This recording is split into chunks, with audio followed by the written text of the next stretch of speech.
Hello दोस्तों, कैसे हैं आप सब लोग। उम्मीद करता हूं काफ़ी अच्छे होंगे। तो दोस्तों 21 से लेकर 25 जुलाई के बीच में एक नया upcoming IPO property share investment REIT का जो आईपीओ है वो 21 से लेकर 25 जुलाई के बीच में ओपन रहेगा। और ये आईपीओ रिटेलर्स के लिए नहीं है, क्योंकि इसके अंदर मिनिमम जो लॉट है भाई 10 लाख से लेकर 10,60,000 रुपये के बीच का है। एक शेयर का ही लॉट है, मतलब ये एक टाइप का इन्वेस्टमेंट है। तो रिटेलर्स के लिए नहीं है, एचएनआईज जो होते हैं उनके लिए, बिग एचएनआईज के लिए है। और ये आईपीओ कुछ यूनिक है। हालांकि काफ़ी लोगों के बारे मतलब आरईआईटी वगैरह के बारे में पता है, इनबिट आईपीओ के बारे में पता है, और काफ़ी लोग जो नए हैं उनको नहीं पता कि भाई आरईआईटी आईपीओ क्या होते हैं। तो इस वीडियो के अंदर हम पूरा डिटेल में जानकारी ले लेंगे, और क्या इस आईपीओ में अप्लाई करना नहीं करना चाहिए वो भी डिटेल्स क्लियर हो जाएगी। तो सबसे पहली चीज़ जीएमबी, ग्रे मार्केट का प्रीमियम क्या चल रहा है। तो देखिए, ग्रे मार्केट के अंदर अभी तक कोई भी डिमांड वगैरह नहीं है। जनरली ये आईपीओ क्या होता है कि लिस्टिंग गेंस के हिसाब से अप्लाई करने के लिए नहीं होती, ये लॉन्ग टर्म के लिए होता है। एक टाइप का इन्वेस्टमेंट टाइप होता है। तो इसमें जो भी अप्लाई वगैरह करते हैं लॉन्ग टर्म के लिए करते हैं। जनरली ऐसे आईपीओ में लिस्टिंग गेंस देखने को नहीं मिलता है। तो ये चीज़, पहली चीज़ क्लियर है। अब दोस्तों जान लेते हैं इस कंपनी की डिटेल्स के बारे में। उससे पहले दोस्तों Telegram, Instagram, WhatsApp channel, free में डीमेट अकाउंट सबके लिंक डिस्क्रिप्शन के अंदर ज्वाइन कीजिए। ऑफिशियल यूट्यूब चैनल से ही ज्वाइन कीजिए ताकि आपके साथ फ्रॉड ना हो, क्योंकि बहुत सारे फेक चैनल्स बन रहे हैं। तो लोगों के साथ धोखा भी हो रहा है, पैसे मांग रहे हैं। हमारी तरफ से कोई भी पैसा नहीं मांगा जा रहा है, ना ही कोई स्टॉक रिकमेंडेशन किए जा रहे हैं, ना ही कोई स्टॉक रिकमेंडेशन किए जा रहे हैं। तो इस कंपनी की डिटेल्स के बारे में जाने तो जून 2024 के अंदर ये कंपनी जो है, ये मतलब ये कंपनी या ये ट्रस्ट इनकॉर्पोरेट हुआ था। इस ट्रस्ट का नाम है प्रॉपर्टी शेयर इन्वेस्टमेंट ट्रस्ट। ये small and medium real estate trust है, और ये सेबी रजिस्टर्ड इन्वेस्टमेंट ट्रस्ट है। और दोस्तों ये सेकंड स्कीम है प्रॉप शेयर टाइटेनिया की। पहले भी इस तरह का इनबिट आईपीओ आया था, प्रॉपर्टी शेयर का एक इनबिट आईपीओ आया था, आपको याद होगा, दिसंबर के आसपास आया था। अभी इसकी दूसरी स्कीम है, दूसरा इसका आईपीओ आया है। तो अब ये ओवरऑल होता क्या है, मतलब ये आरईआईटी क्या होता है। तो देखिए, आरईआईटी होता है real estate investment trust. Generally क्या होता है कि भाई कोई भी प्रॉपर्टी वगैरह होती है उसके अंदर भाई देखिए आपको इन्वेस्टमेंट वगैरह करना होता है।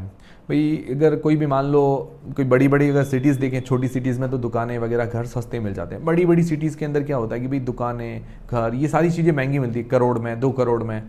अब तो क्या है कि हमारे पास मान लो 20 लाख रुपए है और दुकान मिल रही है 2 करोड़ रुपए के अंदर, तो हमारे पास तो इतना पैसा है नहीं।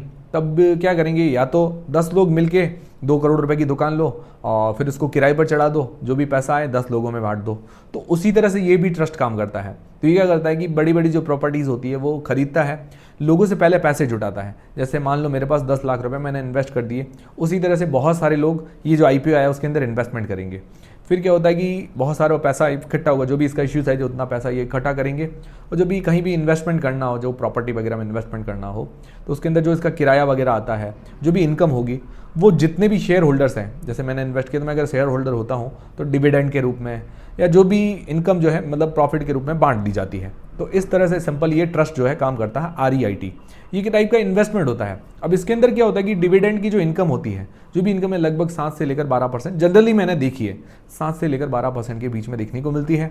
और जनरली 12% तो मैं बहुत हाई बता रहा हूँ, बट जनरली 8 से 9%, मतलब 7 से लेकर 9% के बीच में हमें देखने को मिलती है। ये जनरल है, इन जनरल मैं आपको बता रहा हूँ। ठीक है, सिंपल चीज़ है। ये आपको समझ में आ गई कि आरईआईटी क्या होता है। समझ में आया तो वीडियो को एक लाइक जरूर करें।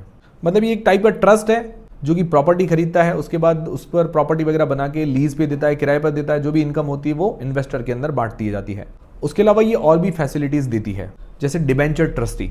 ये इन्वेस्टर प्रोटेक्शन के लिए डिबेंचर ट्रस्टी का भी काम करती है। दूसरा सिक्योरिटी ट्रस्टी, जैसे कहीं से हमने लोन लिया है, लोन के बदले कोई भी चीज़ गिरवी रखते हैं, कोई भी सिक्योरिटी हम गिरवी रखते हैं, तो ये उसकी सिक्योरिटी करती है। तो ऐसी और भी कई सारी ये सर्विसेज देती है, जैसे फैसिलिटी एजेंट है, कस्टडी सर्विस है, शेयर मॉनिटरिंग सर्विस है, इस तरह की ये सर्विसेज वगैरह भी देती है। तब ये चीज़ भी क्लियर होगी। ओवरऑल कंपनी ये आरईआईटी है, आरईआईटी ट्रस्ट। तो ये जनरली जो आईपीओज होते हैं उनमें मतलब ज़्यादातर लिस्टिंग गेंस भी नहीं देखने को मिलता है, और शेयर के जो भाव है वो इतने ज़्यादा भी ग्रोथ नहीं करते हैं, डिविडेंड के रूप में इनकम होती है। अब दोस्तों इसके फाइनेंशियल्स अगर जाने तो फाइनेंशियल्स देखिए, ये 2024 जून 2024 के अंदर ये ट्रस्ट बना है। तभी फाइनेंशियल्स जो है हमें देखने में टाइम लगेगा, क्योंकि अभी ये ट्रस्ट जब जो पुराना होगा तब इसके फाइनेंशियल्स एग्जैक्टली आना शुरू हो जाएंगे। फिर इस आईपीओ की डिटेल्स के बारे में जानते हैं। देखिए, आईपीओ 21 से लेकर 25 जुलाई के बीच में ओपन रहेगा, और इसका जो प्राइस बैंड है 10 लाख रुपए से लेकर 10,60,000 रुपए। मतलब जो इन्वेस्टमेंट एक रखा है मिनिमम 10 लाख रुपए से लेकर 10,60,000 रुपए के बीच में एक शेयर का लॉट है, मतलब एक शेयर का इन्वेस्टमेंट है। मतलब इतना मिनिमम हमें इन्वेस्टमेंट करना है। ये बिग एचएनआईज के लिए है। टोटल इश्यू साइज है 473 करोड़ रुपए का। अब ये जो पैसा आने वाला है उसका ये क्या करेंगे, उसके अंदर ये एक्विजिशन करेंगे।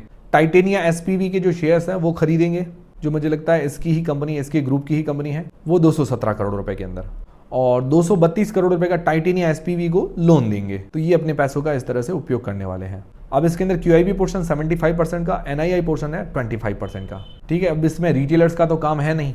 तो ये है पूरी आईपीओ की डिटेल्स, कंपनी की डिटेल्स जान ली। अब अप्लाई करना चाहिए नहीं करना चाहिए वो सारी चीज़ें जानते हैं। देखिए सारी चीज़ें मैं आपको बताऊंगा, डिसीजन आपको अपनी रिस्क, अपना एनालिसिस लगा के बनाना है। तो सबसे पहले जो लोग लिस्टिंग गेन्स के हिसाब से अप्लाई करना चाहते हैं, तो इसके अंदर हम हमारे कोई भी पैरामीटर्स नहीं देखेंगे, क्योंकि यहाँ पर ये जो पैरामीटर्स है ये फिट बैठेंगे ही नहीं। तो देखिए जनरली ये जो आईपीओ होते हैं ये लिस्टिंग गेन्स के लिए नहीं होते हैं। ये क्या होते हैं कि स्टेबल रिटर्न और नॉर्मल रिटर्न के लिए होते हैं, लॉन्ग टर्म के लिए होते हैं। ठीक है, अब ये आईपीओ लिस्टिंग गेन्स में नॉर्मल, मतलब जनरली मैंने देखा है इतना लिस्टिंग गेन्स वगैरह देखने को नहीं मिलता है, या इसकी जो लिस्टिंग है फ्लैट होती है या इससे थोड़ी नीचे ही देखने को मिलती है, या हल्का फुल्का कोई लिस्टिंग गेन्स मिल जाए तो और बात है। बाकी अभी जो इसका पहले एक शेयर लिस्ट हुआ था वो भी अभी थोड़ा डाउन चल रहा है, 10 लाख रुपए के अंदर आया था, अभी उसका शेयर का भाव है वो थोड़ा सा डाउन ही चल रहा है। अब जो लोग लॉन्ग टर्म के हिसाब से अप्लाई करना चाहते हैं, तो उसके अंदर मैं एक चीज़ क्लियर करना चाहूँगा, जो लोग भाई 10 लाख रुपए मतलब लगा के, 10 लाख रुपए मतलब जिसके पास है लगाने के लिए, तो 10 लाख रुपए लगा के मान लो वो 7 से 12% के बीच में अगर रिटर्न चाहते हैं सालाना, भाई इतना हमारे रिटर्न मिल जाए तो ठीक है। मैं 12% हाईएस्ट बता रहा हूँ, लगभग 8 से 9% जैसा रिटर्न मिल जाए सालाना डिविडेंड के रूप में, तो उससे वो संतुष्ट हैं तो ठीक है। बाकी आपको लगता है कि भाई हम कहीं पर और शेयर के अंदर इन्वेस्टमेंट करके या कहीं और आईपीओ में इन्वेस्टमेंट करके इतना कमा लेंगे, तो उनके लिए देख लीजिए।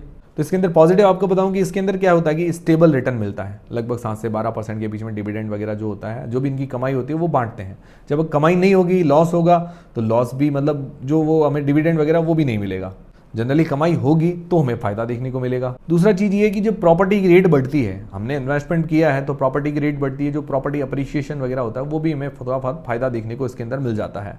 अब नेगेटिव्स क्या है? नेगेटिव्स देखिए मैंने आपको बता दिया कि भाई अगर 10 लाख रुपए का इन्वेस्टमेंट करके अगर आप 7 से लेकर 12% के बीच में रिटर्न चाहते हैं, भाई इतना ही हमें रिटर्न चाहिए, हमारे लिए जो स्टेबल रिटर्न खूब है इतना, तो ठीक है। बाकी दूसरा नेगेटिव ये है कि भाई इसके अंदर शेयर प्राइस ज़्यादा ग्रोथ नहीं करता है, थोड़ा बहुत डाउन ही जाता है। अभी एक इसका शेयर पहले लिस्टेड था वो भी थोड़ा डाउन चल रहा है, तो ये भी थोड़ा नुकसान देखने को मिलता है। अभी आपको सोचना है कि भाई 10 लाख रुपए इन्वेस्टमेंट करके सालाना 7 से 9%, 10% जैसा अगर रिटर्न चाहते हैं, या पैसा अटकाना है नहीं अटकाना, वो आपको सोचना है।